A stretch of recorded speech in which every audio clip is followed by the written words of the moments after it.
You wanted the best. You've got the best podcast. The hottest podcast in the world. The Chris Voss Show, the preeminent podcast with guests so smart you may experience serious brain bleed. The CEOs, authors, thought leaders, visionaries, and motivators. Get ready. Strap yourself in. Keep your hands, arms, and legs inside the vehicle at all times, because you're about to go on a monster education roller coaster with your brain. Now, here's your host, Chris Voss. I'm Chris Voss here from thechrisvossshow.com. There you go, ladies and gentlemen. Welcome to the big show. We certainly appreciate you guys. When there are ladies, things that makes it official. Welcome to the big show. For 16 years, over 2,000 episodes, we've been bringing you the Chris Voss Show. And, man, my back hurts. Welcome to the show. Refer the show to your family, friends, and relatives. Go to goodreads.com/Chris Voss, LinkedIn.com/Chris Voss, Chris Voss1 on the TikTokity and all those crazy places on the internet. Today we have two amazing authors on the show with their latest, hottest book that just came onto the bookshelves on May 7th. Actually, it's out in 4 more days, so it's going to be hot when it gets here. Damn it, I can smell the print from here. It's the latest story called Send Me, The True Story of a Mother at War by Marty Skovlund Jr. and Joe Kent. They're going to be both on the show with us, talking to us about their book.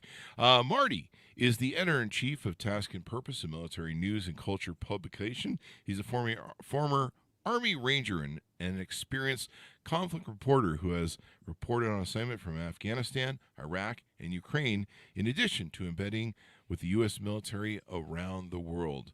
Joe Kent is Shannon Kent's husband and father of their 2 children. Over the course of his 22 military year career, he served as an Army Ranger, Green Beret, and other classified special operation units that he can't tell you about or he's having to kill you. No, I'm just kidding. I made that up at the end. Welcome to the show, Joe and Marty. How are you? Great. There you go. Yeah, doing great. Thanks for having us. Are any of those classified missions you've been on the type that you have to kill me if you told me about them?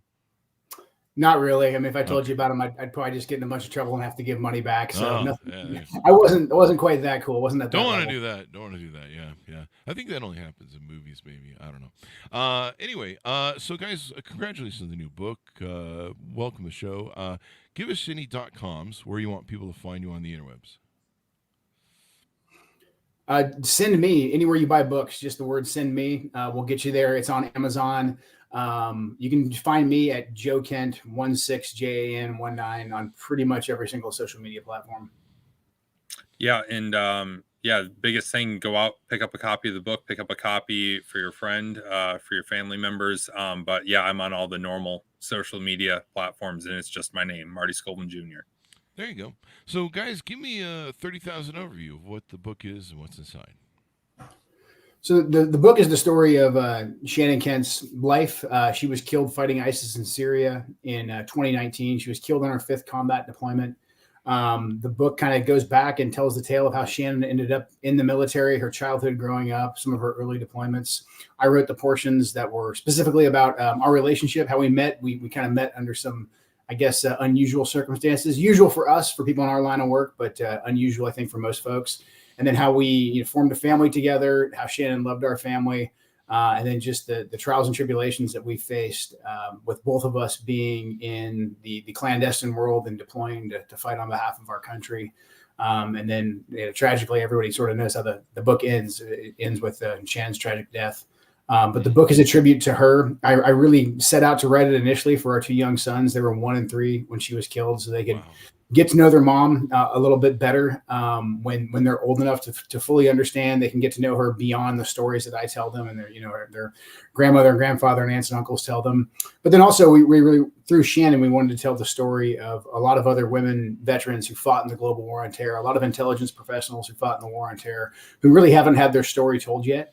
So that was kind of our intent and the reason why we wrote the book. There you go. Marty?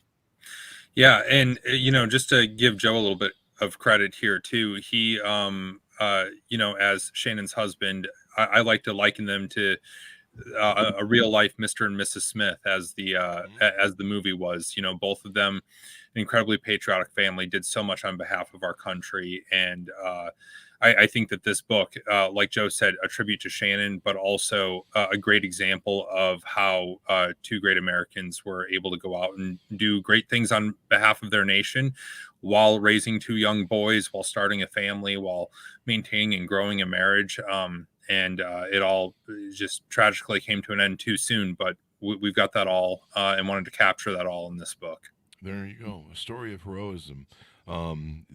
Evidently she was pretty special too. Out of 1.3 million active service members in the U.S. military, only a fraction are selected as operators, and she was one of the first women to serve at that level. Yeah, Shannon kind of cut her teeth at a time when women technically weren't really even allowed into special operations, or technically even allowed to fight on the front lines. Now, if you fought in the war on terror, there really was no well-defined front lines for the most part. So a lot of women who had, benign sounding jobs found themselves in really intensive combat.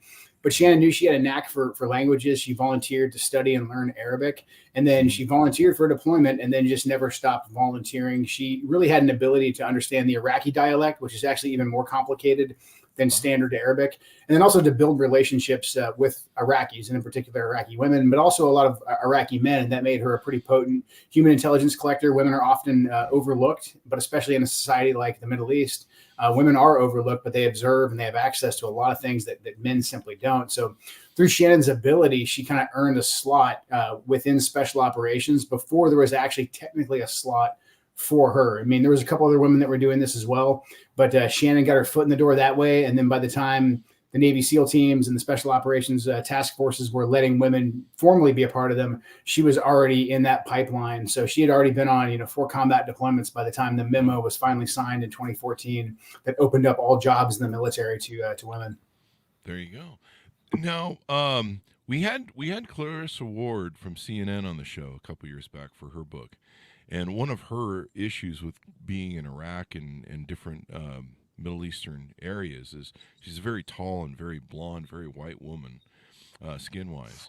And so her fleshing in with the locals and being able to, be sometimes undercover was pretty troublesome because, the way she looked.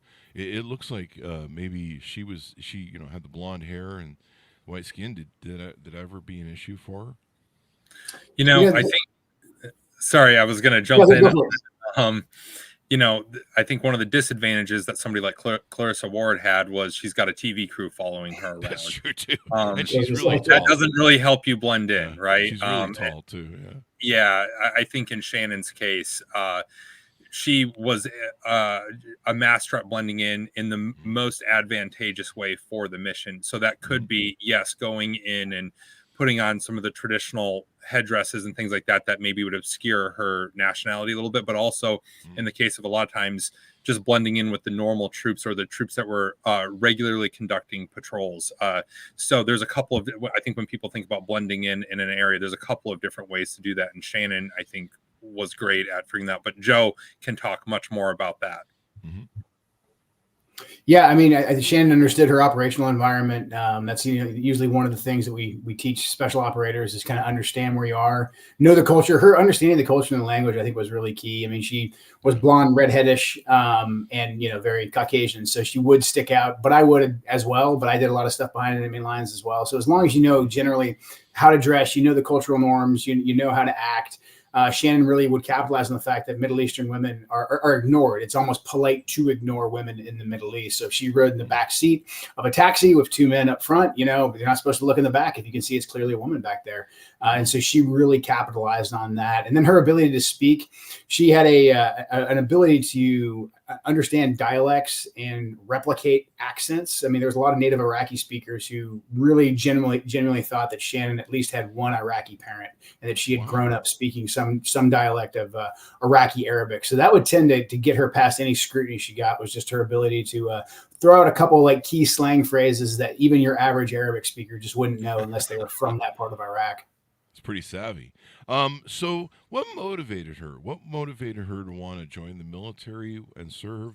our nation. What was her motivation, especially for getting into some of the deeper parts of the military to work behind enemy lines and being in some of the secretive things that she was involved in?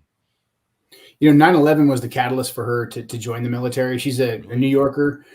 Both her father and her uncle were ground zero first responders. Father's a career New York State trooper. Uncle was a New York City firefighter. So after the attacks, and those guys were down there working for 24 hours straight, her and her younger brother, who's a year younger than her, both went and did what a lot of young men and women from our generation did. They found a recruiter and they said, "Hey, put me in. I want to go fight." Shannon had taught herself French, had taught herself Spanish. She was fascinated with languages, fascinated with cultures. Had the wars never happened, I think she still may have found her way into the Foreign Service, like in the State Department, or being an international correspondent or something like that. So that was already her focus. But she knew that she could contribute to the fight by learning Arabic, and so she volunteered to learn Arabic, and that was really her foot in the door. And I think once she was there, she said, "Hey, if I'm going to join the military, I might as well go serve with the best of the best. I want to be in a place where I can use my skills to their utmost ability," which I think is kind of a common thread for most people who find themselves in special operations. You want to serve at the tip of the spear. And once she saw, especially with the way that the war was going, that it was very much a war ran by intelligence. Could you actually hunt down the bad guys? And that took a lot of understanding of not just intelligence, but understanding the culture and the language. She realized that she could be, value added to that. And so she just wanted to continue to strive for, to be at the most elite place that she could be. Any thoughts, Marty? Yeah, I think, in the book, we get really into the weeds on this. I'm like, how do you actually, the very first chapter is called Hunting Humans, right? Like, I think a lot of people who look at Shannon first blush, it's like this nice, sweet looking woman who, looks very much like a mother, but she was absolutely, the effects that she could bring to the battlefield were lethal and had strategic consequences. And we get into the weeds on some of that in the book. I mean, we talk about there's this targeting methodology that the Special Operations Command kind of perfected over the years in Iraq and Afghanistan called F3EAD: find, fix, finish, exploit, analyze, disseminate. Shannon basically was a master at 5 out of those 6 and pretty dang competent at the 6th one.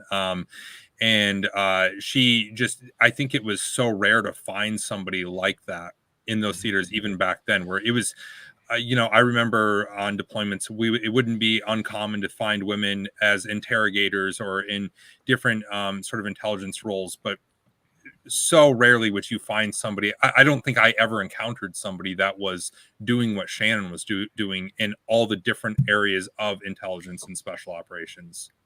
There you go. With now the story part of it is wrapped with you, Joe. You guys meet each other. Tell us how you guys met each other and developed a relationship. Well, we initially met for the first time in 2007 during the height of the Iraq surge. I actually took a briefing from Shannon about the location of a terrorist that we were both hunting. So she actually had a methodology worked out of her own where she was kind of combining signals intelligence and human intelligence and her understanding of the culture and the language to really draw a bead on a lot of guys that we were having a hard time tracking down. So I found myself getting briefed by Shannon on the location of a terrorist leader that I was after. Spent about 10, 15 minutes with her. And I was like, wow, there's something to this girl. I'm going to come back and talk to her later. Mm-hmm. Big mistake. I should have made my move right then and there. I didn't. I was focused on, going out and hunting bad guys. I didn't see her again. She actually ended up moving on and going to a different assignment right after that. But I didn't see her again for another several years. It wasn't until 2013 that we both ended up getting selected for one of those secretive special operations units. And we had a moment where we ran into each other and we both remembered each other. And from then we started our, courting and dating process, which took about 8 months to a year, but pretty early on, we felt like we had both found each other again. And it was kind of unspoken between the two of us that we were going to get married and start a family whenever things slowed down enough to make that happen. And eventually you did. I'm sorry. Go ahead, Marty. Yeah, I was going to say, one of my favorite parts in all this that really exemplifies the odd courtship that Joe and Shannon had was Joe receiving a text message at one point while he was deployed from a special forces friend of his of, hey, just kidnapped your wife and threw her in the back of a trunk. She's doing great. Or it was something to that effect, right, Joe? And it's just, for Joe, just another day at work. Of course, Shannon is getting into something like that. She was going through some sort of training that led to that text. But it just goes to show, I think, for anybody else, any other husband out there that would receive a text like that about their spouse, be extremely alarming. Just another day in the life in the Kent household. There you go. So you guys develop a relationship. Now, how hard is it to do that in the military when you're both in the combat theater? I mean, I know of I have friends in the military who have, a wife at home here in the States that isn't in the military. How hard is that to develop, and keep and maintain, basically? Because you're both sometimes probably serving in different locales, et cetera, et cetera. For us, it worked well because we were both in the same line of work and we could be pretty upfront with each other. We didn't have to kind of, speak in generalities. We didn't have to necessarily be less than honest with our spouse, which a lot of guys and girls who are in the intelligence field, they do have to kind of deceive or not tell the full truth to their spouses. They can't be forthright about what they're doing, where they're going, why they're doing it. And for both of us, it was refreshing to just be able to be completely honest and say, hey, I'm going here for this purpose, and then, like Marty talked about, I could get updates when Shannon was in some high intensive training. It's like, I could actually have a friend email me on classified systems and say hey, we just kidnapped your wife as part of the prisoner of war exercises. She's doing all right. Just us being in the same community really worked well for us. And for how intense my life was at that time and how intense her life was, I just don't think it would have worked out with somebody who wasn't fully immersed in that world. It came with its own stresses, especially once we started having kids. It definitely made it more challenging, and Shannon ended up, I'd say, shouldering a lot of the burdens of my constant deployments alone, because I was off deploying and doing things, and she was at home working a full-time job at NSA, which was providing critical support to warfighters downrange, helping find bad guys so that we could kill them. But at the same time, she was either pregnant or pregnant with one kid at home and having to balance all that as well. So definitely it worked for us, but it was pretty challenging at the same time. So, yeah, you have two kids during the midst of that. Did that happen in the field, or did that happen during off times, down times at military bases? How did you juggle that? We were both living in the Washington D.C. area. She stayed home for all the pregnancies. I actually was deployed for both of the pregnancies. Made it home for the births both times, so that worked out really, really well. It wasn't until Shannon's final deployment that she actually had to deploy away from the kids, and she attempted to move her career in a different direction. We can get into that if you want. That's a big part of the book as well. But yeah, so she had actually had sort of taken some time off of her career from deploying. She was still working stateside during the periods, because our sons are less than 2 years apart. So it was about a 2-year period where we were making our family basically as quickly as possible. There you go. Marty?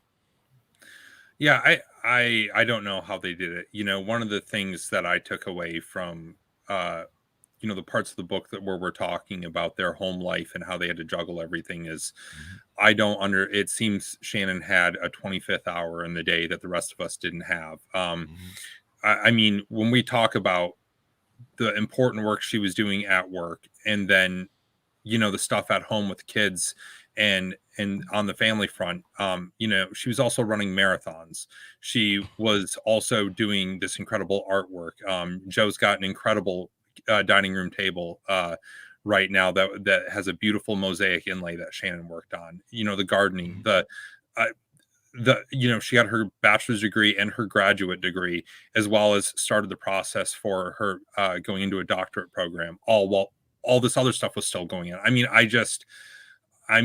Any one of those things on their own is a kind of a full-time job, never mind the fact that she did have a very full-time job, as a part of one of these, secretive special operations units. And I don't know how she did it, even now, having looked at this for all these years.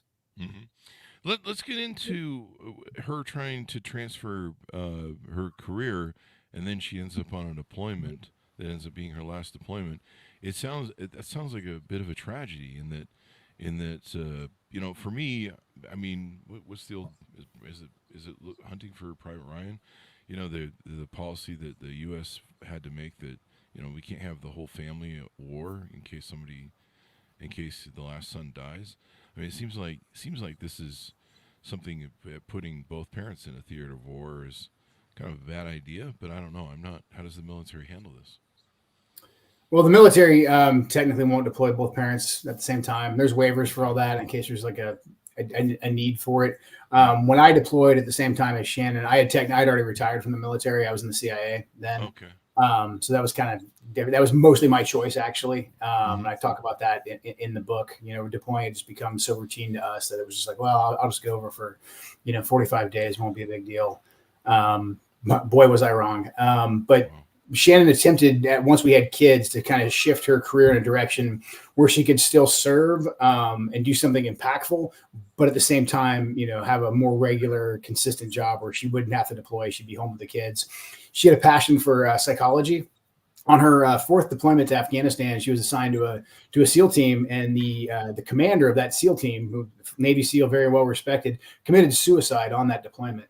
And that hit the entire task force really hard, hit Shannon really hard. But she realized then that, hey, we have a real crisis of mental health. A lot of guys are isolated. These repeated deployments, because at that point, I think we were 15 years or so into the war. She was like, these repeated deployments are really taking a toll on a lot of people, and nobody's seeking out help. And so she, just being Shannon, looking for a place where she can be impactful, she got her bachelor's in psychology, her master's in psychology. She took the grad school exams and was accepted into a PhD program that's ran by the Navy, which is pretty challenging to get into. They only accept a handful of people every single year because it basically gives you a PhD. They commission you as an officer. Shannon was on the enlisted side at the time, but when you go from an enlisted program to an officer program, the military holds you to accession standards as if you had just walked off the street. To stay in the military, you just have to meet retention standards, and that's the military realizing that you probably got some wear and tear on you.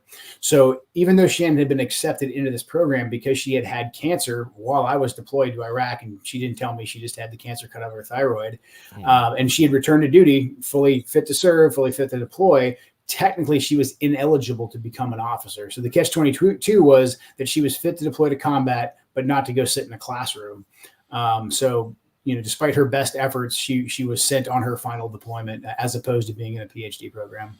And do you guys mind covering what happened in the final deployment, or do we want to save that as maybe we want to tease that out as people really want to pick up the book to get the full story? I think that it's, the news stories are out there, and, that last deployment, it was definitely, basically the ISIS caliphate had been defeated, but they were still rooting out, trying to find the leadership. And Shannon was very much a part of that. They had actually,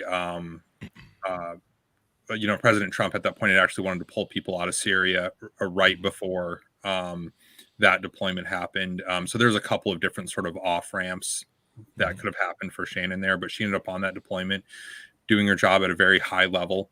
And, one of the missions that she went on, doing a meet with somebody, kind of undercover of a different patrol. And they had been targeted by a ISIS bomber who just basically walked up right in the middle of them and, set the bomb off. And it not only killed Shannon, but 3 other Americans, Chief John Farmer, Scotty Wirtz, who's a former Navy SEAL who's working for the DIA at the time, and then Ghadir Taher, who's an American Syrian who was over working as an interpreter. And then I think it's about 18 other Syrians that were both from the Syrian Defense Forces as well as locals there. So it was a major explosion. And sort of what we get into there is, one of my hopes with the book is that people got to know Shannon so well during the book and almost maybe feel like they did know her. So when we get to that part of the book, that they maybe feel even 1/1000th of the pain and loss that Joe and his family felt. And, and this is, some of the parts that I won't spoil is, there was a Herculean effort to get both the fallen and the injured out of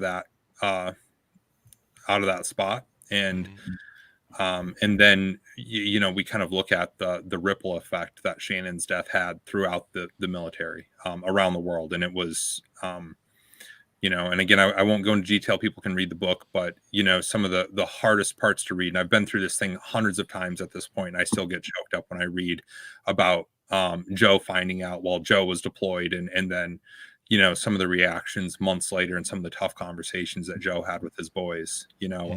This is a lot of this book. We kept it fairly positive through a lot of the book and talked about a lot of the high points of Shannon. She's a very human person, but man, when we get towards the end of the book, it's there absolutely is a real sense of loss. There you go, Joe. Yeah, I mean, you kind of go into if you pick up the book, you sort of know how it ends tragically.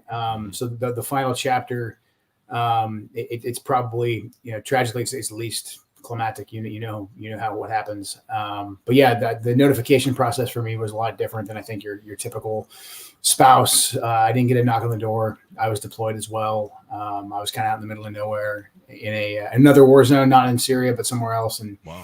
Process of getting back to the States, having to make the decision to call Shannon's parents and let her know, as opposed to them getting blindsided by a uniformed service member coming to their door and knocking on the door. Wow. Yeah, that's all in there. And then how we discussed it with the kids going forward. There you go. And then I love how the book is a homage to her and her life. It sounds like she did a lot of things. I mean, just some of the things you listed. I mean, she does sound like she had 24 hours in a day or more. I mean, I it's extraordinary. And the people who serve on our military and whether, no matter what happens, it is a sacrifice to serve our country, and we should always honor that and support it. What do you hope people come away from when they read the book? Well, I hope they get a sense of who Shannon was, that she, was not just a warrior, not just a trailblazer. It's great to read all that too. And I want to make sure that she gets the credit that she deserves. And then so do a lot of the other females who serve in similar roles, but also just a understanding of who she was and how much she loved her family, how much she loved the guys and girls that she served with in the military, and just how much she loved our country, and just really the true story of how long these wars have gone on for, and how a small group of people fought these wars. I think that's another thing you can take away from this book.